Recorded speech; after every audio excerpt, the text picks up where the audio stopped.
যাবে। এটা একই দেশে সরকারের এই বিচারিতা কিভাবে হতে পারে? এটা অল ইন্ডিয়া মুসলিম পার্সোনাল ল বোর্ডের প্রথম প্রশ্ন সরকারের কাছে। আপনারা জানেন মন্দির তার নিয়মে চলে, মসজিদ তার নিয়মে চলে, কিন্তু বলা হচ্ছে এই নিয়ম যদি কার্যকরী হয়, যদি এই কালা কানুন পার্লামেন্টে পাস হয়, তার মধ্য দিয়ে যে আইন হবে, সেই আইনের পরে প্রত্যেকটি মসজিদ, মাদ্রাসা, কবরস্থান, খানকার দলিল জেলা প্রশাসনের দপ্তরে আপনাকে দেখাতে হবে, ঘোষণা করবেন। আজকে জানেন একদল মানুষ তারা হারাম বোঝে না, তারা হালাল বোঝে না, শুধু কিভাবে অন্যের সম্পত্তি ভক্ষণ করব এ নিয়ে তারা অপেক্ষা করছে। মসজিদ মাদ্রাসার সম্পত্তি যদি, কবরস্থানের জায়গা যদি বিতর্কিত হিসাবে ঘোষণা করা হয়, তাহলে দখল করার আগেই, ঘোষণা করার আগেই বহু সম্পত্তি যারা দখল করে বসে আছে তাদের দখল করে দেওয়ার জন্য আরো সুবিধা তৈরি হলো।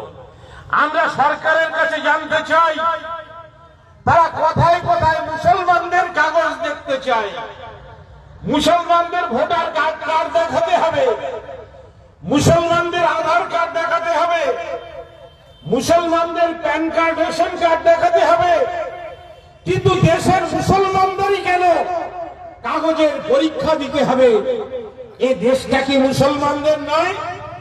এই দেশ স্বাধীন করার জন্য কি মুসলমানরা লড়াই করেনি? সৈয়দ ইদুমিদ থেকে হাফেজ আশফাকুল্লাহ তারা কি ফাঁসির কাঠে ঝোলেনি? এই দেশ স্বাধীন করার জন্য উলামায়ে কেরাম তারা কি বুকের রক্ত দেয়নি? তাহলে আজকে নরেন্দ্র মোদীরা ক্ষমতায় আসার পরে বারবার মুসলমানদেরকে পরীক্ষার মুখোমুখি ফেলতে চান। তাই আমাদেরকে শক্তভাবে দাঁড়াতে হবে।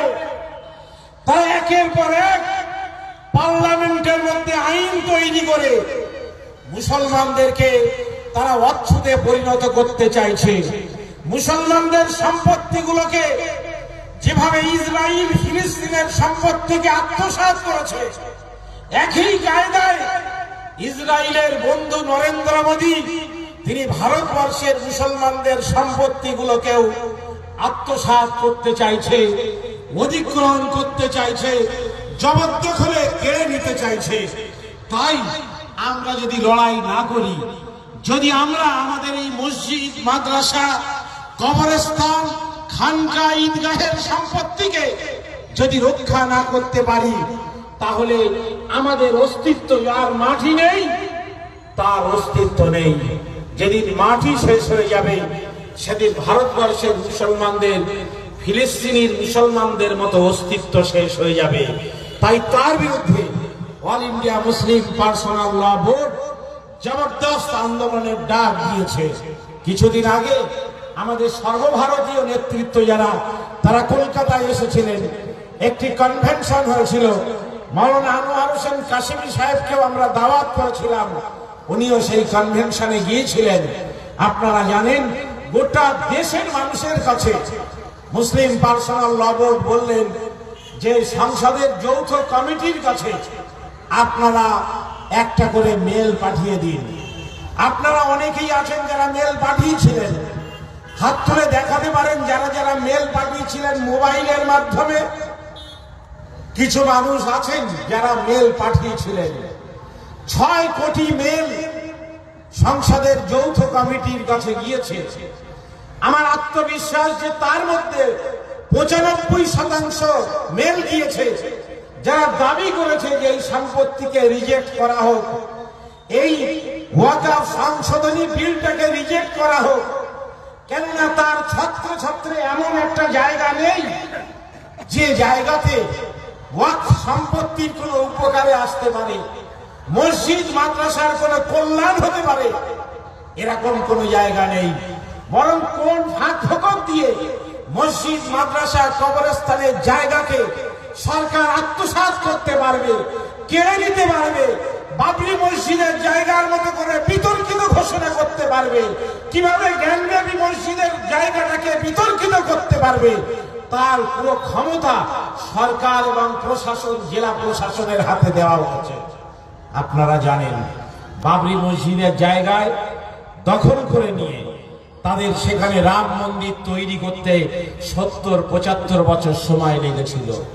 আজকে জেলা শাসক যদি ঘোষণা করেন যে বাসন্তীর অমুক মসজিদটার জায়গা বিতর্কিত জায়গা, ওখানে জেলা প্রশাসন তার একটা প্রশাসনিক ভবন তৈরি করবে, কিংবা ওটা বিতর্কিত জায়গা অন্য সম্প্রদায়ের মানুষের সঙ্গে তা নিয়ে দড়ি টানাটানি হচ্ছে, অতএব তাদের ধর্মীয় স্থান করার জন্য দিয়ে দেওয়া হবে, তাহলে সেটা নিয়ে আদালতে মামলা করার প্রয়োজন হবে না।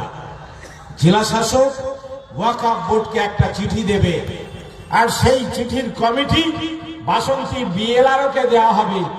বিএলআরও মসজিদের খতিয়ানটা কেটে জেলা প্রশাসন যার নামে দিতে বলবে বিএলআরও তার নামে রেকর্ড করে দেবেন। আর রেকর্ড করার পরে ওয়াকফ বোর্ডকে জবরদস্তি ভাবে বলা হবে যে তোমার যে তালিকায় অমুক মসজিদের নাম আছে ওই তালিকা থেকে ওই মসজিদের নামটা বাদ দিয়ে দাও। যদি না দেওয়া হয় তাহলে ওয়াকফ বোর্ডের ক্ষমতা নেই, সে বোর্ড চাইলে সরকার ভেঙে দিতে পারেন। এখানকার মোতওয়াল্লি যদি না শোনেন তাহলে মোতওয়াল্লিকে 6 মাসের জেল আর 1 লক্ষ টাকা জরিমানা করা হতে পারে। এটি হচ্ছে আজকের আমাদের দেশের আইন করতে চাইছে মোদী সরকার। কিন্তু দেশে প্রচুর মন্দির আছে।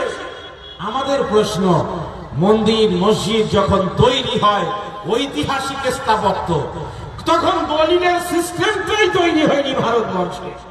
যখন দিল্লির জামা মসজিদ তৈরি হয় তখন তো দলিলের নিয়মই ভারতবর্ষে তৈরি হয়নি।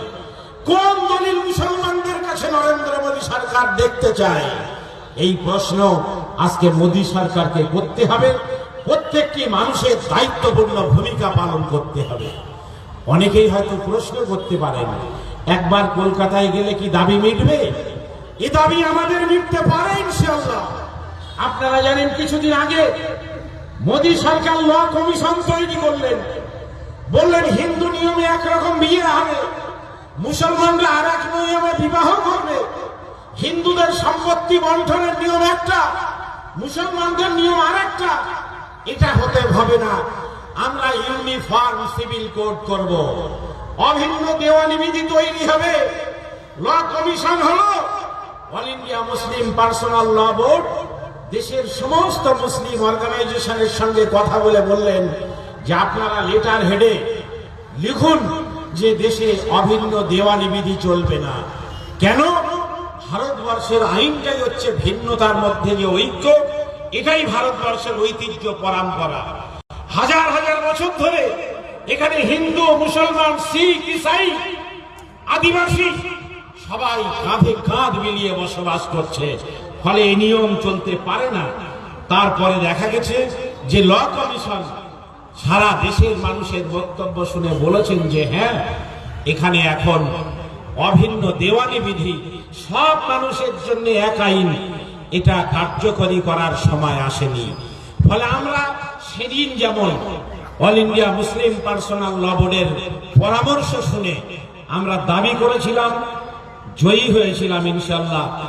আমাদের বিশ্বাস আমাদের লড়তে হবে এবং আমাদের বিপদে ফেলার জন্য ষড়যন্ত্র হবে।